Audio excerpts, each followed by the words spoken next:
I am back here. I am here with chapter Basic Concepts of Chemistry from class 11.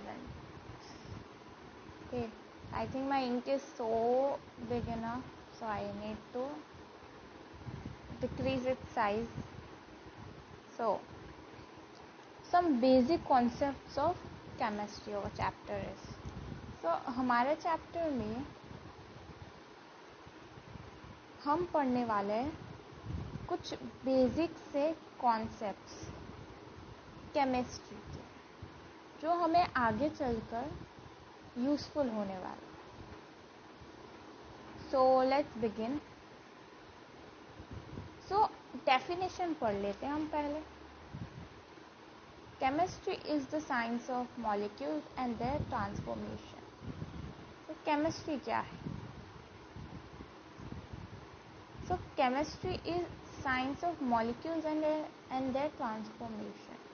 सो जो एक chemistry एक part है science का. It's a part of science. Okay, जो जिसमें molecules और उसके ट्रांसफॉर्मेशन की स्टडी की जाती है. ओके, जिसमें 11th. Now write this definition in your book. Chemistry की डेफिनेशन फर्स्ट ऑफ ऑल लिखो and then we'll start our chapter. So chemistry is the science of molecules and then transformation. It is the science not so much of the 100 element but of the infinite variety of molecules that may be built from them. Okay, ये कोई science कोई 100 elements का नहीं है.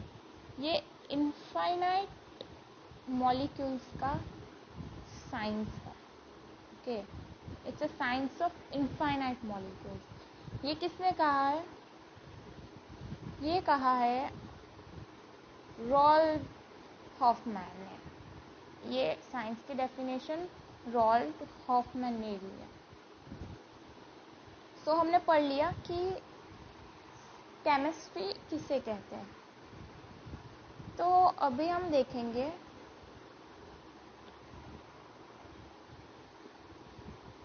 आगे का chapter. Okay, so हम objectives हम जैसे जैसे करते जाएंगे वैसे तो हमें समझ में आ जाएगा. Okay, so let's begin. Chemistry deal with composition, structure and properties of matter. Chemistry deals with composition, structure and properties of matter. Chemistry में क्या होता है? ओके, सो ऐसे लिखो, केमिस्ट्री लिखो, then make a arrow, write composition, structure and property of matter. Okay, तो chemistry is equals to composition plus structure and properties of matter. Composition मतलब like bond हम कह सकते हैं. स्ट्रक्चर मतलब अपीयरेंस उसका. और प्रॉपर्टीज पर्टिकुलर मैटर की, वो तो हमें पता है. There are this aspects can be best describe and understood in terms of basic constituent of matter, atoms and molecules. Okay, so chemistry में हम सब कुछ chemistries mostly contain the theories of atoms and molecules. Chemistry हम ज़्यादा से ज़्यादा atoms और molecules के बारे में पढ़ते हैं. That is why chemistry is called science of. Okay, so that's why chemistry को क्या बोलते हैं? Just a second.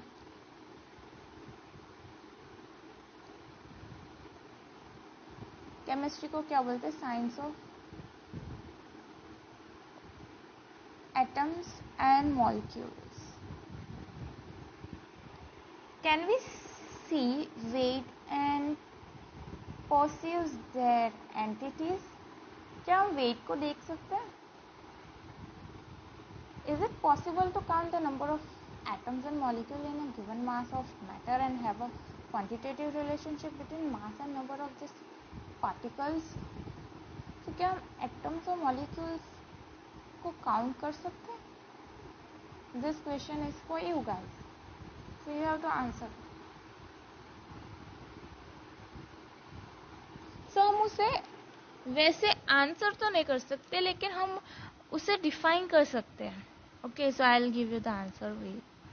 तो हम उसे ये नहीं कह सकते कि उसके अंदर कितने एटम्स और मॉलिक्यूल्स है, लेकिन एक यूनिट के थ्रू हम उसे डिफाइन कर सकते हैं.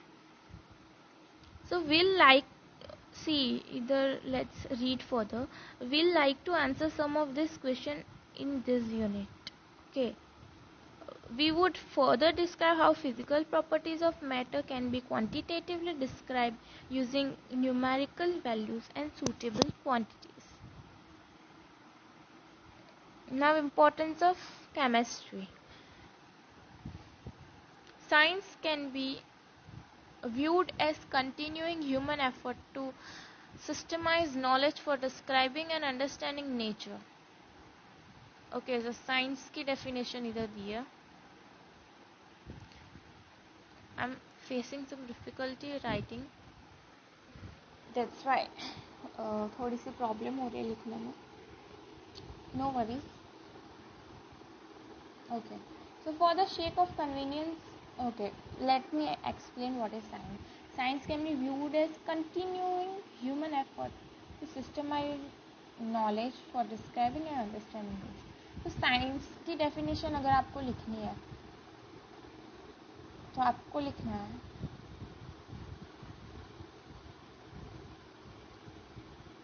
you have to cut this. ये कट कर दो. You have to write science can sorry.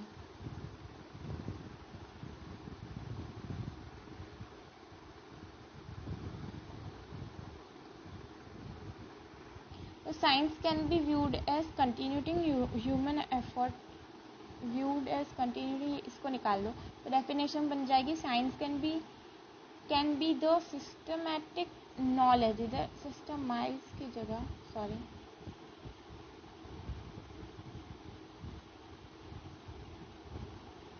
ZE की जगह you can write systematic knowledge for describing and understanding nature.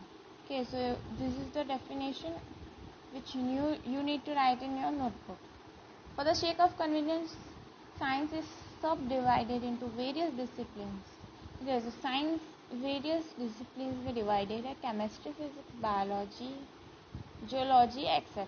Okay, so science is further classified into 4 categories, that is chemistry, physics, bio and geology.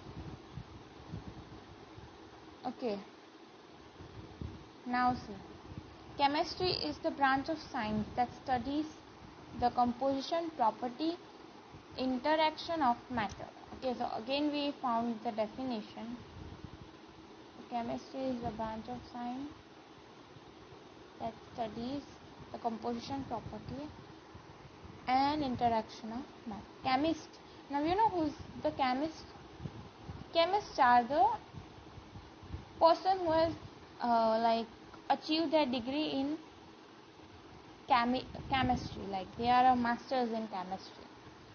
Chemists are interested in knowing how chemical transformation occurs. Okay, so chemist है ना, chemist उनको interest होता है ये जानने में कि chemical का ट्रांसफॉर्मेशन कैसे होता है.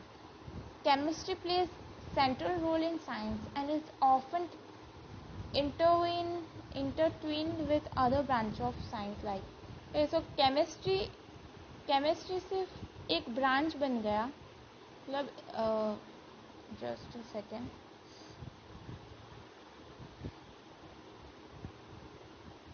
सी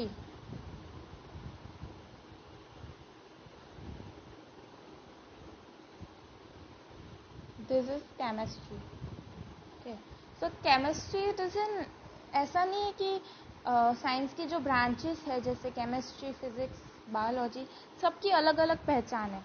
नहीं, वो लोग केमिस्ट्री एंड फिजिक्स, जैसे हम फिजिक्स भी पढ़ते हैं, फिजिक्स भी इंटरकनेक्टेड है एक दूसरे से. They are all interconnected.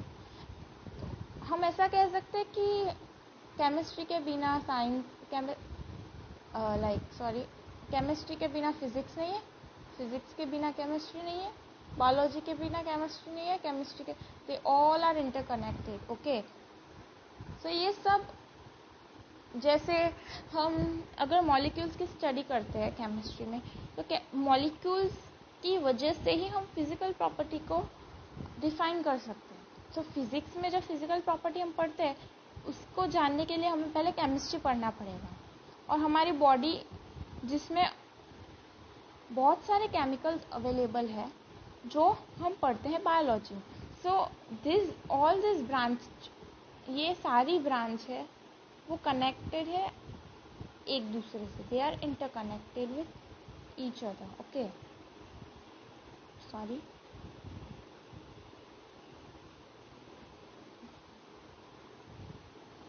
Now, chemistry plays central role in science and is often intertwined with other branches of science like physics, biology, geology, etc. तो हम बेसिकली तो हम फिजिक्स बायो ही पढ़ते हैं, इसलिए I just give the example of physics, bio and chemistry. Another one which is also involve is geology. Okay, हम geographical area के बारे में पढ़ते हैं, उसे जियोलॉजी बोलते हैं. Chemistry also play important role in daily life. Okay, daily life में भी केमिस्ट्री बहुत इम्पॉर्टेंट रोल प्ले करती है. Chemical principle are important in diverse area such as weather pattern. So this are the importance of physics दिया है कि chemical principles कहाँ कहाँ यूज होते हैं. वेदर पैटर्न के लिए, देन फंक्शनिंग ऑफ ब्रेन के लिए. हमारी बॉडी में कई सारे केमिकल्स होते हैं, हमें पता है. ऑपरेशन कंप्यूटर के ऑपरेशंस के लिए भी केमिकल्स यूज होते हैं. केमिकल इंडस्ट्रीज मैन्युफैक्चरिंग, फर्टिलाइजर बनाने के लिए केमिकल्स यूज होता है. Then alkalis, acid, salts, dyes, polymers, drugs, soap, detergent, metal, alloy, and other inorganic organic chemicals, including new materials, contribute in a big way to national economy. Okay, so ये सारी चीज़ें बनाने में chemicals का use होता है. So I am just rubbing it क्योंकि आपको दिखेगा नहीं. So अगर यूजेस के बारे में पूछे, then you all have to write this.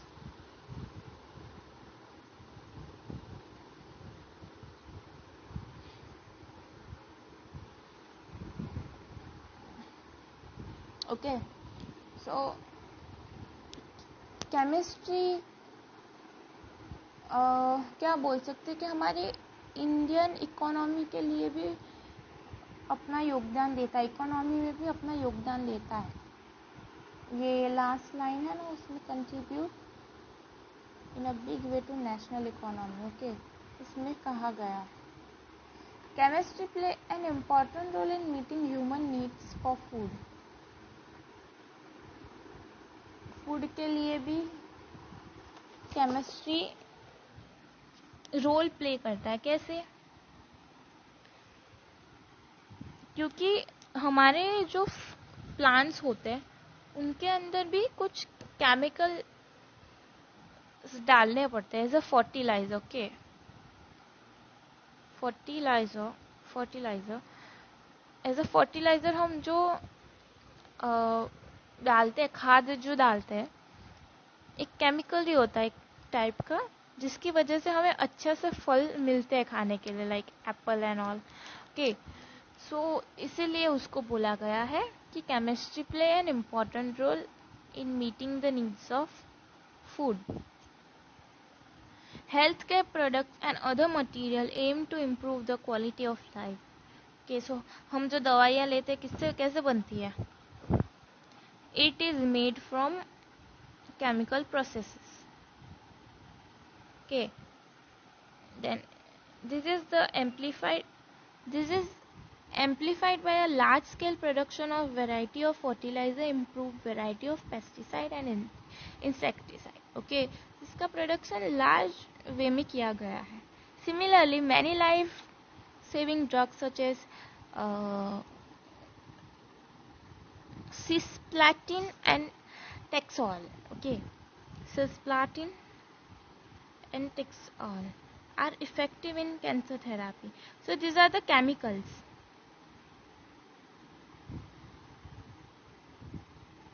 ये जो है वो केमिकल्स है जो कैंसर के, जब कैंसर का जो रोग होता है, मतलब जो बीमारी होती है,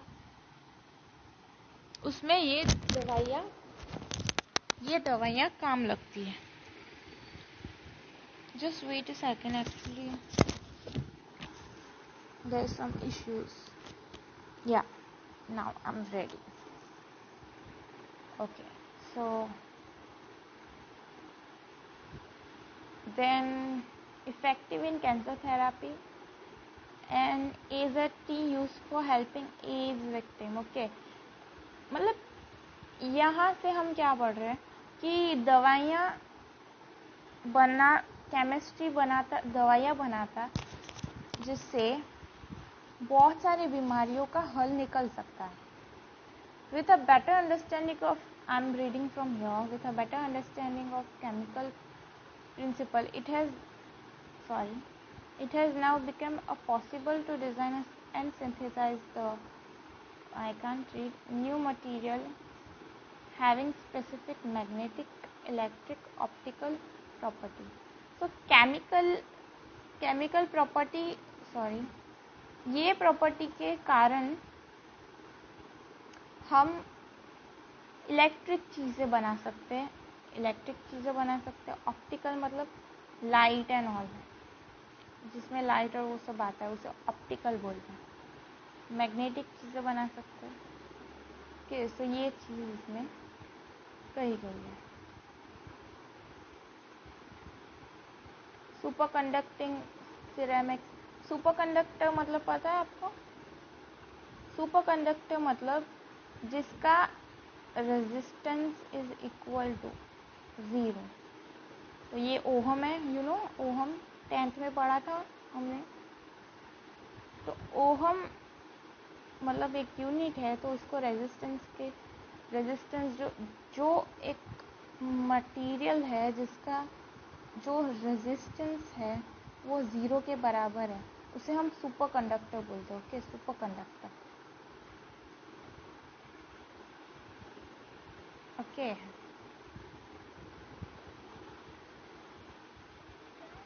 then conducting polymers, optical fiber and large scale miniaturizing of solid state devices. Okay, so हम केमिस्ट इस पैराग्राफ में जस्ट अ सेकेंड, ये पैराग्राफ में क्या बोलते हैं कि हम कई चीज़ें बना सकते हैं केमिस्ट्री की मदद से.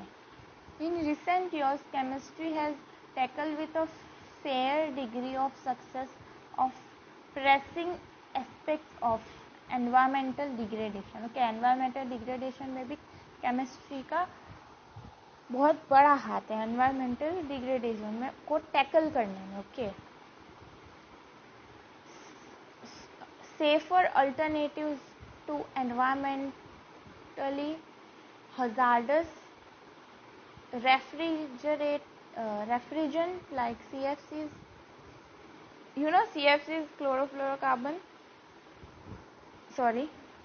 क्लोरोफ्लोरोकार्बन जो होता है वो हमारे जो रेफ्रिजरेटर होता है ना, हमारा refrigerator,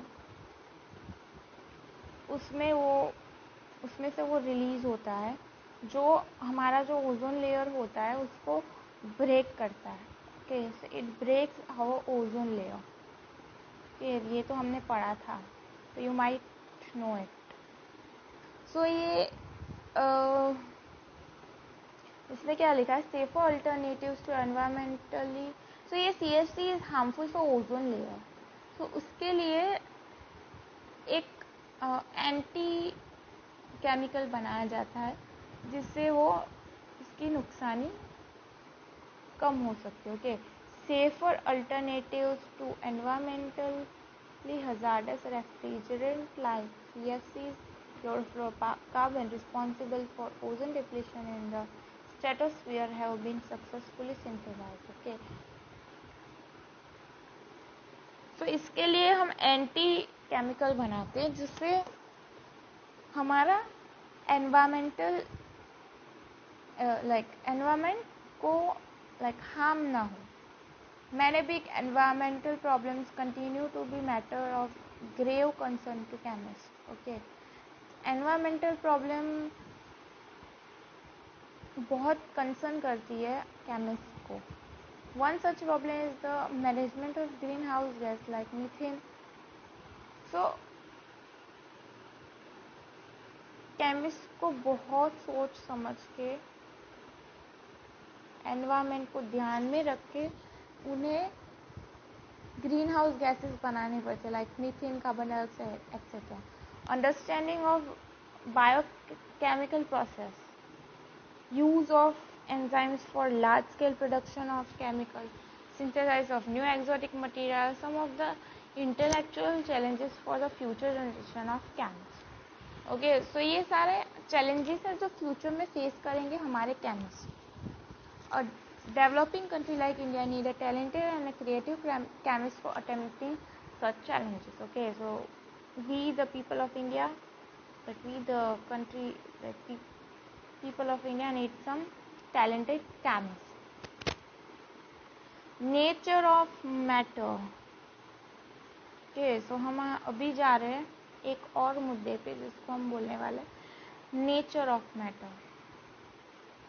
you are already familiar with the term matter. हमने पढ़ा था 7th या 8th में आया होगा आपको। मैटर क्या है वो, anything which has mass and occupy space, इसको हम बोलते हैं मैटर। कोई चीज जिसके पास मास हो और कुछ वो जगह ऑक्यूपाई करे उसे हम मैटर बोलते हैं। चाहे वो आपका मोबाइल हो, चाहे वो आपका फैन हो, चाहे वो आपका टीवी हो, पेंसिल हो, या फिर आपकी कोई छोटी से छोटी चीज़ हो जाए, चाहे वो एक बूंद हो या फिर वो एक गेहूं का दाना हो या फिर कोई छोटा सा माइक्रोब हो, सब कुछ मैटर कह सकते।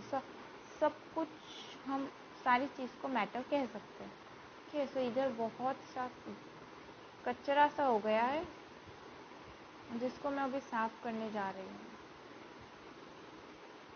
हाँ, इधर है ना, हम पढ़ नहीं पाएंगे इधर, इसलिए मुझे इरेज करना पड़ेगा। और ठीक है, चलो। अभी हमने पढ़ा था कि जो सॉलिड होता है, सॉलिड के जो सॉलिड एक सॉलिड होता है, मतलब क्या कह रहा है, कट्ठन होता है, रिजिड होता है। उसके जो मॉलिक्यूल्स वो टाइटली पैक्ड होता है। लिक्विड में क्या होता है, थोड़ा कुछ स्पेस रह जाती है। देखो इधर स्पेस है, इधर है, इधर है, इधर है, ये स्पेस रह जाती है। और गैसियस में बहुत सारी स्पेस रह जाती है। ओके, तो बहुत टाइटली पैक नहीं होते मॉलिक्यूल्स। इस फिगर को ये इस तरह से हम पढ़ सकते हैं। Everything around us, for example book, pen, pencil, water, air, all living beings etc. are composed of matter. हमें जो चीज़ दिखती है वो सारी चीज़ किससे बनी है, मैटर से।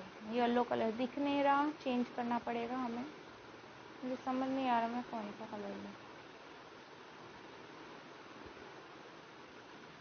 You are also aware that matter can exist in 3 physical states. Okay, so हमें ये भी पता है कि मैटर कौन से 3 फिजिकल स्टेट्स में मिलता है, जो हमने अभी अभी फिगर में देखा, solid, liquid and gases.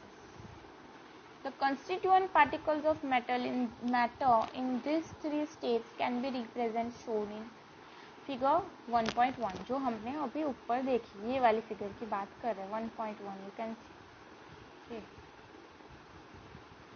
Right side पढ़ना, ये अभी लेफ्ट साइड पढ़ने मत बैठना. Okay, the constituent particles of matter in these three states can be represented as shown in figure. In solid, these particles are held very close to each other. Okay, so particles are held very close to each other. Highlight कर देती हूँ. In solid, the particles are held very close to each other. There is no much freedom of movement. Okay, movement होती ही नहीं है. Okay, so intermolecular force जो उनके बीच में होता है, मतलब उनके बीच में जो molecules होते हैं उनके बीच में जो अट्रैक्शन होता है वो बहुत स्ट्रॉन्ग होता है. In liquids, now in liquids, हम लिक्विड को अलग कलर से हाईलाइट करेंगे ताकि हम उसे डिफाइन कर सकें. Sorry, in liquid the particle are closer to each other but they can move around. Okay, वो मूव कर सकते हैं. Okay, now however in gases the particles are far apart as compared to those present in solid or liquid state, and their movement is easy and fast. Okay, so movement हो सकती है gaseous में, ये सब हमने पढ़ा था. so you might have knowledge about it. Because of such arrangement of particles, different state of matter exhibits the following characteristics. so characteristics देख लेते हैं. Solid have definite volume and definite shape. Volume भी definite होता है, shape भी definite. अगर हम, ये एक सॉलिड है, अगर हम उसे तोड़ेंगे, वे ब्रेक इट, तो भी वो रहेगा ही अपने ये फॉर्म में. उसका वॉल्यूम भी डिफाइनाइट ही रहेगा, वो हम उसे बदल नहीं सकेंगे. Liquid have definite volume but not definite shape. Volume तो उसका डिफाइनाइट ही रहेगा. अगर ये एक, इसमें एक फ्लूइड है, अगर उसको हमने इसमें पोर किया तो ये पूरा भर जाएगा, तो वॉल्यूम तो सेम ही रहेगा, लेकिन उसका शेप बदल जाएगा. सी के उसकी मात्रा तो सेम रहेगी, लेकिन उसका वॉल्यूम है वो बदल जाएगा. Gaseous have neither definite volume nor definite shape. Volume भी definite नहीं होता और shape भी definite नहीं होता. They completely occupy the container in which they are placed. कि उसको हम किसी में भी रखें, वो उसका shape ले लेता है. जैसे अगर आपने बक्से में रखा तो बक्से का, अगर आपने कोई लाइक क्या बोल सकते हैं, अलमारी में रखा तो अलमारी का ले लेगा. समझ लो अब आप अपने हिसाब से. This state of matter are interconvertible by changing the condition of temperature. Okay, तो ये बहुत इंपॉर्टेंट है, टिक कर लो इसे.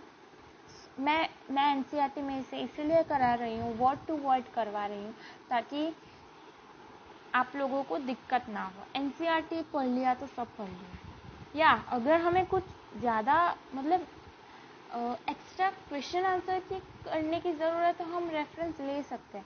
लेकिन अगर हमें कॉन्सेप्ट पढ़ने हैं तो वो हमें एनसीईआरटी मतलब एनसीईआरटी से ही पढ़ने चाहिए. Okay, sorry.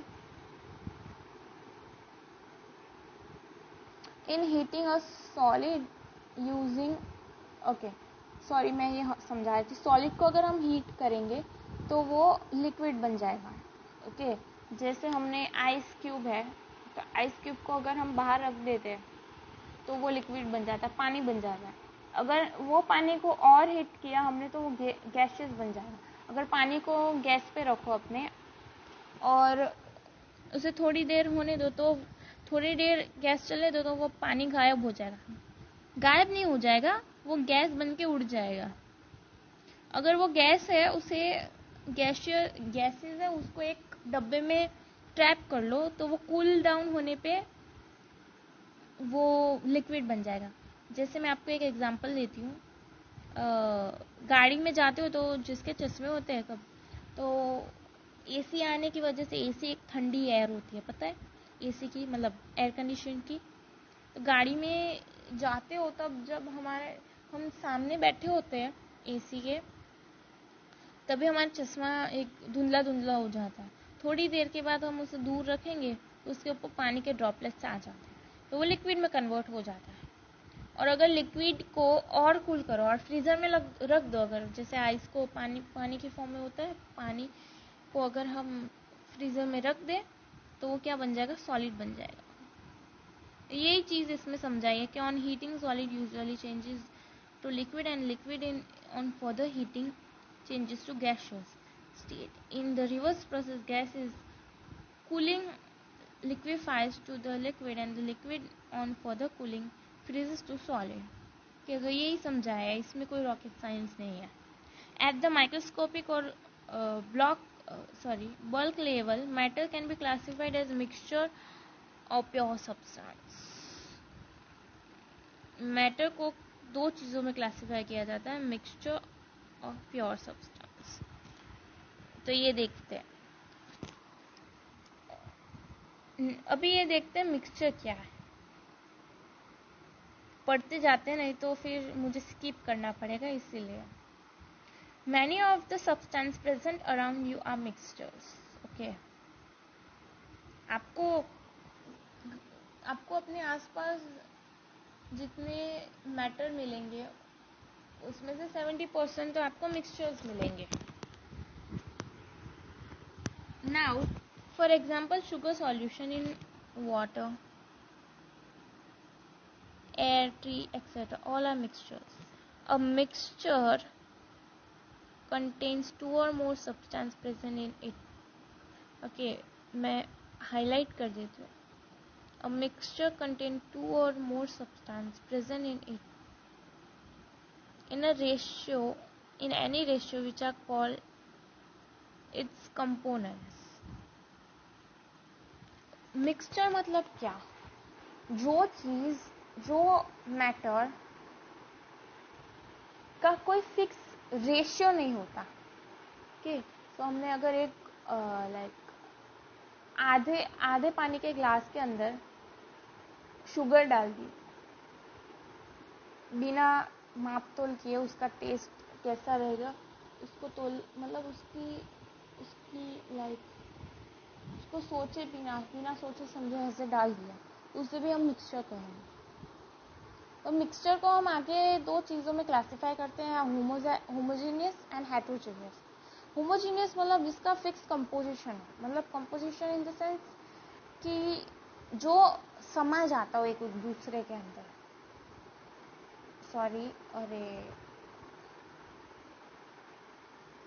मिक्सचर में भी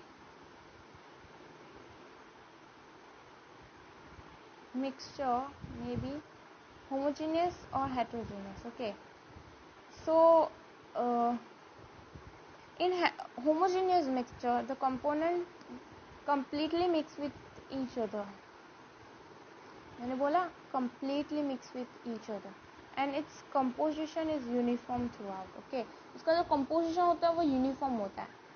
जैसे उसका एग्जाम्पल दिया, sugar solution, air are thus examples of homogeneous mixture. Uniform in the sense, uniform मतलब जैसे हम यूनिफॉर्म को अगर हम बोलने जाए तो वो कांस्टेंट रहता है, constant, you know. Okay, in contrast heterogeneous उसका कॉन्ट्रास्ट होता है। In heterogeneous mixture the composition is not uniform throughout and sometimes a different component can be observed. Okay, so heterogeneous mixture में the composition is not uniform, composition uniform नहीं होता,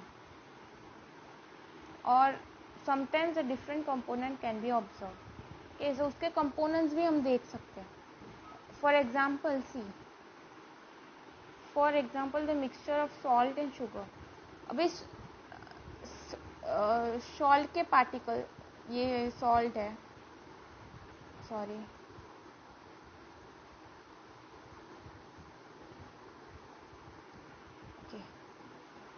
suppose ये है हमारे salt के particles, can you see this, बड़े बड़े। ये है हमारे पिंक कलर के शुगर पार्टिकल्स। शुगर तो बॉक्स में होते हैं, शुगर को हम बड़ा सा बना देते हैं और थोड़ा। शुगर के पार्टिकल्स बड़े हैं, सॉल्ट के छोटे छोटे होते हैं रियल लाइफ में। तो ये दोनों मिक्स होंगे, आपको लगता है ये दोनों मिक्स होंगे? Can you say this two would mix, ये दोनों अपने अंदर ऐसे समा जाएंगे? No, it can never happen. तो उससे हम बोलेंगे हेटेरोजेनियस मिक्सचर, हेटेरोजेनियस मिक्सचर।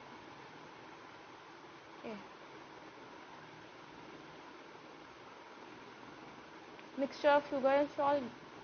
अभी ग्रेन्स और पल्सेस मिक्स हो सकते हैं, गेहूं और राइस कभी मिक्स हो सकते हैं एक दूसरे के साथ? नो।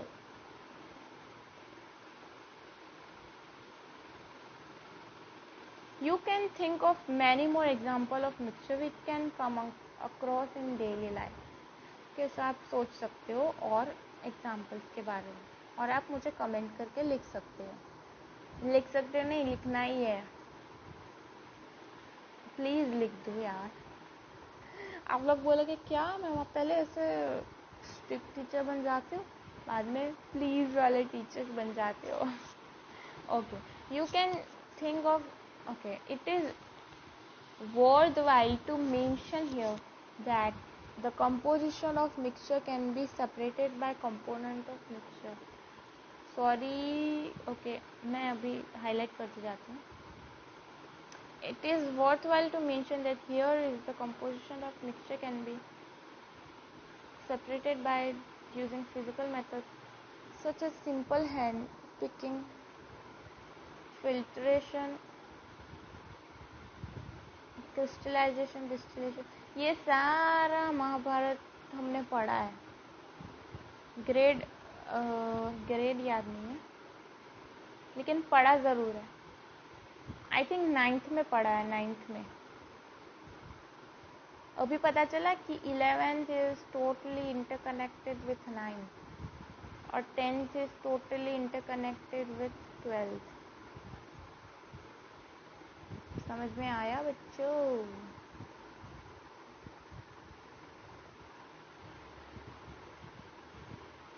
अब प्योर देख लेते हैं। हमने क्या देखा? हमने देखा, ग्रीन ही ले लेती हूँ फिर से, ग्रीन कलर चला गया। ओके,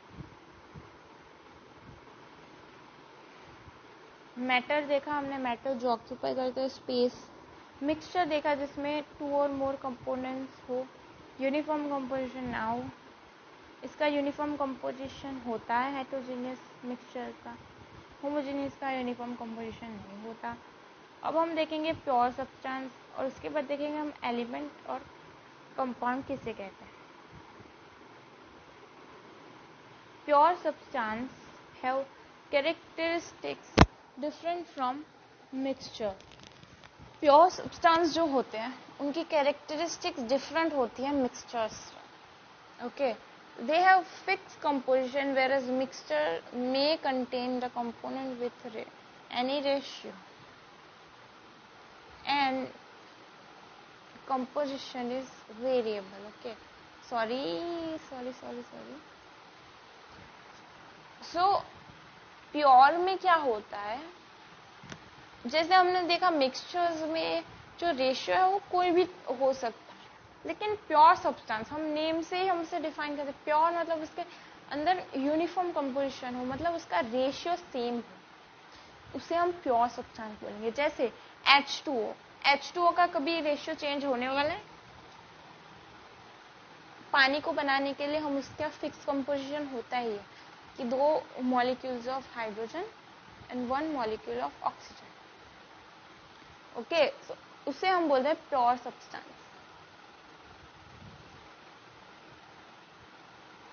कॉपर, सिल्वर, गोल्ड से कॉपर, ये सारे एलिमेंट्स हमने पढ़े थे, 10th में पढ़े थे।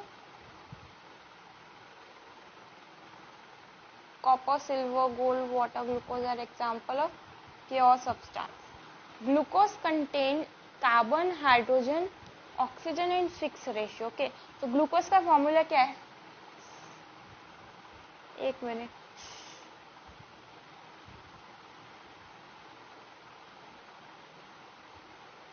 C6H12O6 ग्लूकोज का फॉर्मूला ही है ये।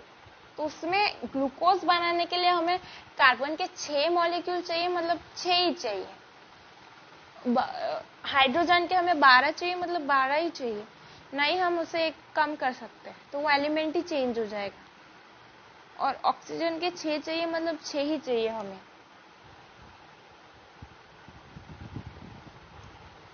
समझ आया? Glucose contain carbon, hydrogen and oxygen fix ratio, thus like other pure substance has a fixed composition. उसका composition fix होता है। Also, the constituent of pure substance cannot be separated by simple physical method. Okay, so pure substance के जो constituent होते हैं उसे हम कोई फिजिकल प्रोसेस के थ्रू चेंज नहीं कर सकते। जैसे पानी है, पानी फिजिकल प्रोसेस मतलब हम जैसे for example I am giving, पानी है तो हम पानी को ऐसे हाथ से तोड़ेंगे तो हाइड्रोजन गैस निकल नहीं जाएगा, उड़ नहीं जाएगा, ऑक्सीजन गैस भी उड़ नहीं जाएगा। अगर ऐसे हाथ से हम तोड़ें, हाथ से तो नहीं तोड़ सकते, उसके अंदर कुछ केमिकल प्रोसेस इन्वॉल्व होगी, हमें या तो उसे हीट देनी पड़ेगी। ओके, सो ये फिजिकल प्रोसेस के थ्रू हम चेंज नहीं कर सकते। Pure substance can further classified into element and compound. Pure substance को हम एलिमेंट और कंपाउंड में क्लासिफाई कर सकते हैं। An element consist of only one type of particle. Element एक ही टाइप के पार्टिकल्स को कंसिस्ट करता है। An element consist of only one. जैसे ओके, जस्ट अ सेकेंड, हम पहले आगे का रीड कर लेते, उसके बाद I will explain my own words. This particles may be atoms and molecules. Element मतलब हम जब पीरियोडिक टेबल पढ़ते हैं तो उसमें क्या पढ़ते हैं हम? जो hydrogen, helium, lithium, beryllium, boron, carbon, nitrogen, oxygen, हम जो पढ़ते हैं ये सब, वो क्या है? कुछ नहीं है, एलिमेंट्स है बच्चों, बस एलिमेंट्स है, बस और कुछ नहीं। कार्बन है तो वो अकेला है, एक ही टाइप का पार्टिकल है। ओके, उसे हम एलिमेंट बोलते हैं। ओके, सो दिस पार्टिकल्स में भी एटम और मॉलिक्यूल या एटम दोनों हो सकते हैं। Now you may be familiar with the atoms and other molecules from the previous classes. तो हमने प्रीवियस क्लास में पढ़ा था 10th में, पूरा पीरियोडिक टेबल वाला चैप्टर भी देखा था। However, you will be studying about them in detail in Unit 2. Unit 2 में हम ये सारी डिटेल पढ़ने वाले हैं। ओके, एग्जाम्पल्स दिए जैसे sodium, copper, silver, hydrogen, oxygen etcetera are some examples of element. they all contain element of one type. Okay, एक ही टाइप के एलिमेंट कंटेन करते हैं। However, the atoms of different element are different in nature. Different element different in nature मतलब अलग अलग जगह समझ लो। Some elements such as sodium and copper contain a single atom hold together as a constituent particle, whereas some other two or more atom combine to give molecule of element. मतलब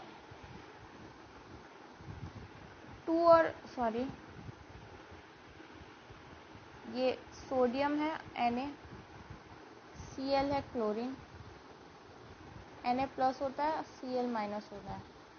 ये क्या है? ये दोनों एलिमेंट पता है ना हमें, ये दोनों एलिमेंट्स है। ये मैं लिख नहीं पाया हूँ।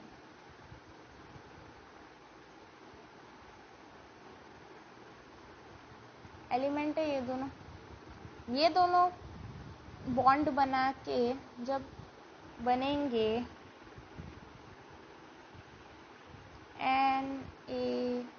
NaCl, ये जब बनेंगे तब उसे हम बोलेंगे मॉलिक्यूल। अब समझ में आया बच्चे पार्टी? ये सारा इरेज हो जाएगा, अब जाने दो, क्या कर सकते।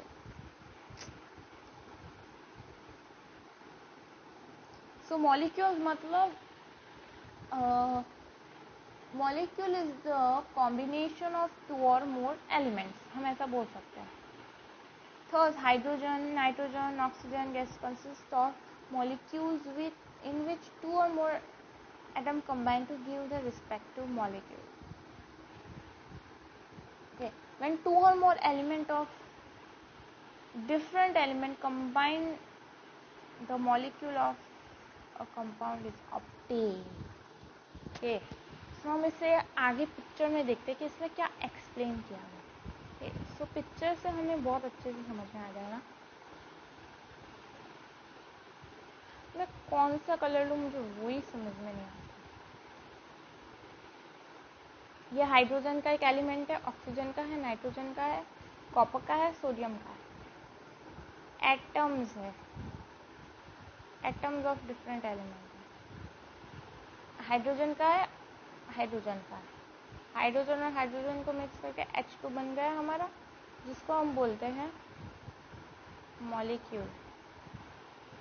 ओके, सो ये एटम्स ऑफ एलिमेंट मिक्स होके क्या बनता है? मॉलिक्यूल। अब आगे देखते हैं। ऑक्सीजन और ऑक्सीजन मिक्स होके क्या बनता है? Molecule of oxygen. इससे सेम ही एग्जांपल दिया है, इधर कुछ खास नहीं है। अभी कंपाउंड देखो, ये कुछ नहीं पढ़ना है इधर तो।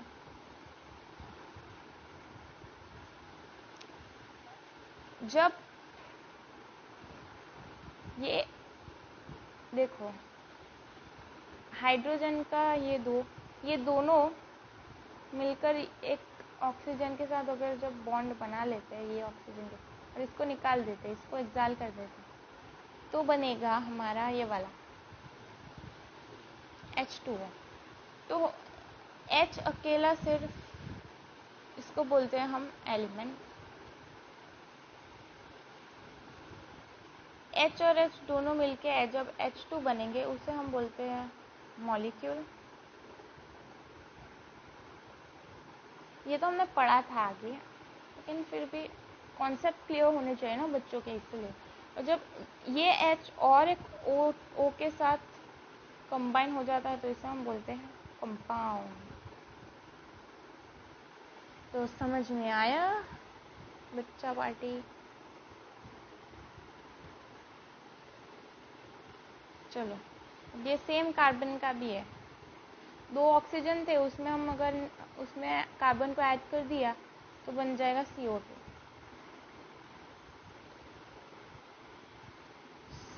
Sorry,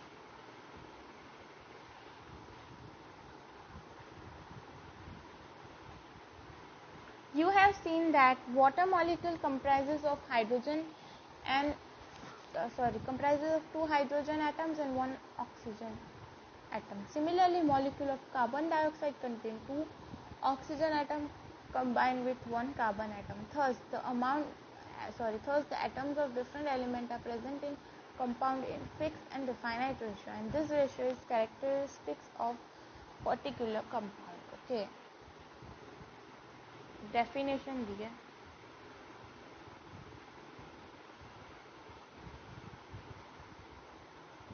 Also, the properties of compound are different from those of its constituent element. Okay, so element से प्रॉपर्टीज, हाइड्रोजन है, H2O जो बना है उसमें हाइड्रोजन की प्रॉपर्टी अलग होगी, ऑक्सीजन की प्रॉपर्टी अलग होगी। मतलब ये इसकी जो इंडिविजुअल प्रॉपर्टी होगी वो डिफर करेगी, it will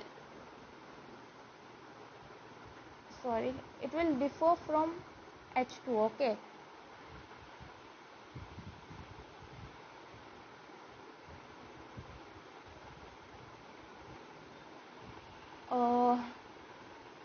that is, water is a liquid. It is interesting to note that hydrogen burns with a pop sound. Okay, so ये नोट कर लेना, 10th में भी हमने पढ़ा था, अगर आपको याद हो तो. Hydrogen burns with a pop sound and oxygen is a supporter of combustion. ये तो हमें पता है. And water is used as a fire extinguisher. Moreover, constituent of compound cannot be separated in simpler substance by physical method. Okay, so compound को भी physical method से हम नहीं तोड़ सकते. They can be separated by chemical method. तो chemical method ही सारे संसार में बसा हुआ है. Physical properties, properties of matter and their measurement. So ये टॉपिक हम कल से शुरू करने वाले हैं.